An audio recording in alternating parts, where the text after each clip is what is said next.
श्रीमद् कुंज विहारिणे नमः। श्री स्वामी हरिदास विजय तेतराम। भगवान के यदि हमको पाने की इच्छा है तो भैया निश्चय जानिए कि उनकी प्राप्ति हमें अवश्य होगी, क्योंकि उनकी प्राप्ति में जो भी विलंब है वह हमारी चाहत के अभाव का ही विलंब है, हमारी सच्ची चाह की कमी का विलंब है। और इसको हम स्वयं भी जान सकते हैं कि हमारी चाहत वास्तव में सच्ची है भी कि नहीं, हमारे मन में भगवत प्राप्ति की व्याकुलता है भी या नहीं। क्योंकि जिस वस्तु को प्राप्त करने की उत्कट चाह हमारे हृदय में होती है, मन में होती है, उसकी प्राप्ति न होने पर हमें दुख होता है, बेचैनी होती है। किसी का कोई बच्चा बीमार हो, मरणासन हो, कैसी व्याकुलता होती है उसे बचाने के लिए, क्या किया जाए। किसी को हार्ट अटैक पड़ा हो, कितनी व्याकुलता होती है जीवन बचाने की, जीवन की। क्या कभी हमने चिंतन किया है कि हमारे सारे जीवन के सारे कर्म फेल हो रहे हैं, हमारा पूरा मानव जीवन व्यर्थ जा रहा है। इससे बढ़कर जीवन की असफलता और क्या हो सकती है। और उसके बाद भी हम विषय भोगों में ऐसे रमे हुए हैं कि हमें सुध भी नहीं होती। एक एक करके श्वास कम होती चली जा रही हैं।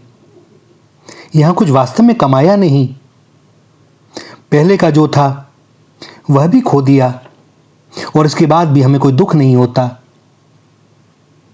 तो भैया समझ लें कि हमें कोई सच्ची चाह है ही नहीं।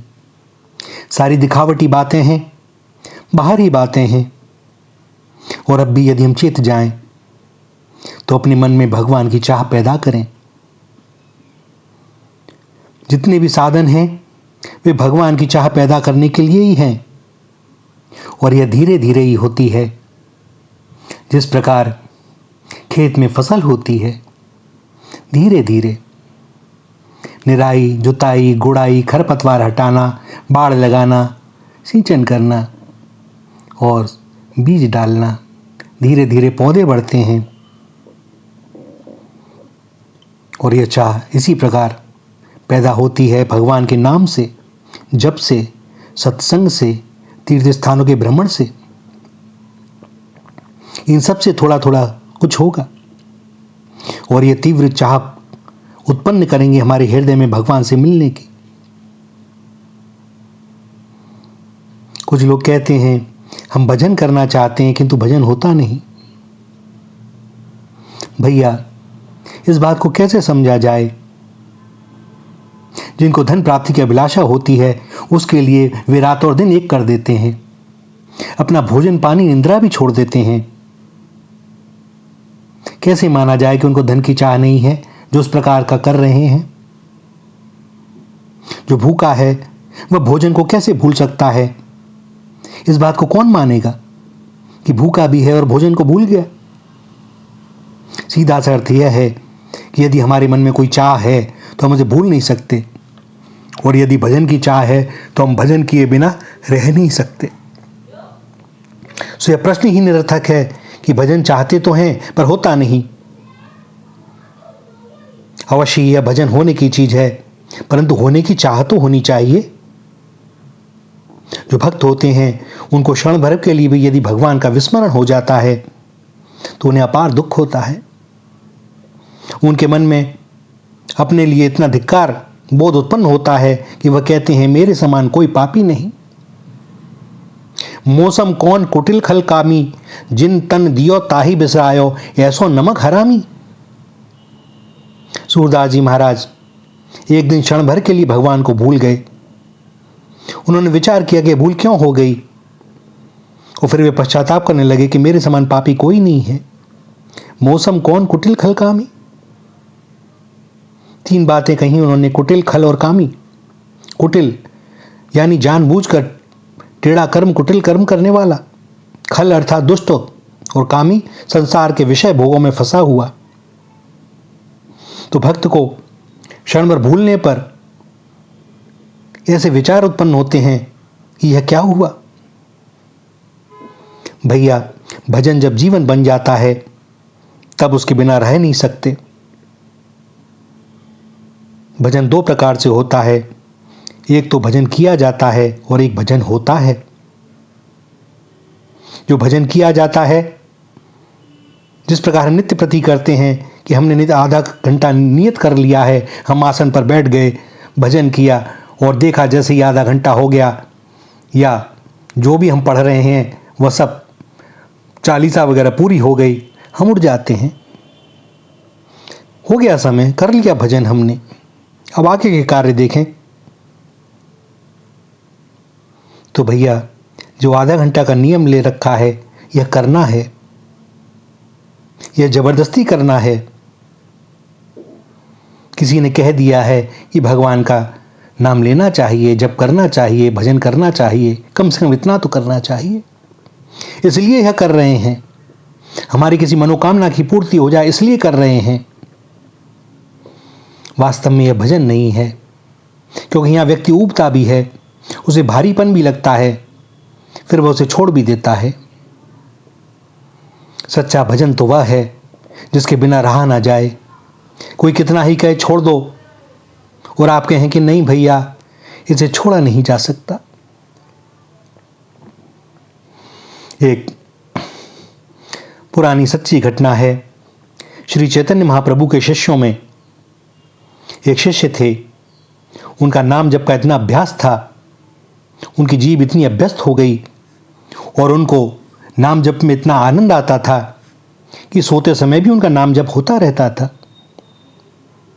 और जिसका नींद में भी नाम जप होता हो तो जागृत अवस्था में क्यों ना हो। एक दिन भोर में वह जंगल में शौच के लिए गए, उनका नाम जप चल रहा था। एक दूसरे सज्जन उनके पीछे पीछे हो लिए। जो दोष देखने वाले होते हैं उनका काम ही यही होता है, वे सब समय खोजा करते हैं कि कहीं कुछ ऐसा मिले जिससे इनकी निंदा की जा सके। कथा में भी बहुत से लोग कहते हैं कि वह अमुक व्यक्ति सो रहा है, तो भैया तुम उसे देख क्यों रहे हो? ध्यान तो तुम्हारा भी नहीं है। अच्छा होता कि तुम्हारा ध्यान लगा रहता, तुम उसे सोते ना देखते। किंतु होता है, हम लोगों को दूसरों के दोष देखने में और उनका बखान करने में बड़ा आनंद आता है। और उस व्यक्ति ने लौटकर महाप्रभु से कहा, महाराज, ये आदमी बड़ा पवित्र है, शौच करते हुए भी भगवान का नाम लेता है। महाप्रभु ने कहा, अच्छा ऐसा करता है? उसने कहा, हाँ प्रभु, ऐसा ही करता है।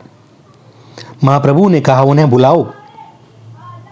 और वे सज्जन जब आए तब महाप्रभु ने कहा, यह कह रहे हैं कि तुम शौच करते हुए भी भगवान का नाम लेते हो? वे बोले, हाँ ऐसा ही करता हूं प्रभु। महाप्रभु ने कहा, नहीं, ऐसा तो नहीं करना चाहिए। उन्होंने उत्तर दिया, ठीक है। फिर दूसरे दिन जब वे महात्मा फिर शौच को गए, तब फिर वह व्यक्ति पीछे उनके फिर गया और देखा कि वे शौच कर रहे हैं और अपनी जीभ को पकड़कर बैठे हुए हैं। उसने आकर फिर महाप्रभु से कहा, महाराज, यह तो अत्यंत भ्रष्ट हैं। कल तो केवल नाम जप ही कर रहे थे, परंतु आज तो शौच करते समय अपने एक हाथ को मुंह में डाले हुए थे।